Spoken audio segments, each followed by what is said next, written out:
Guys, ito yung tinatawag dito guys na koshari rice. Ito yan ay Arabic food na merong koshari rice, merong macaroni, hinaluan ng green lentils, at saka tinatapingan ng onions. Tapos meron din siyang sharia or tinatawag na sharia or vermicelli.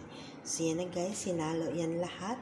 Macaroni, vermicelli, koshari rice, and macaroni. So, ayan guys, yung tinatawag dito na koshari rice. Tinatapingan ng onions. Tapos ito yung pa-vibes niya guys na cucumber lamang at saka torsi or pickles. At saka meron siyang fruit. Merong dakus, yan ang pa-vibes ng koshari. At saka red sauce, at saka merong leban and tea. So, lalagyan na natin ng yung tea. Every after meal talaga to siya, guys. So, ready to serve now. Thanks for watching.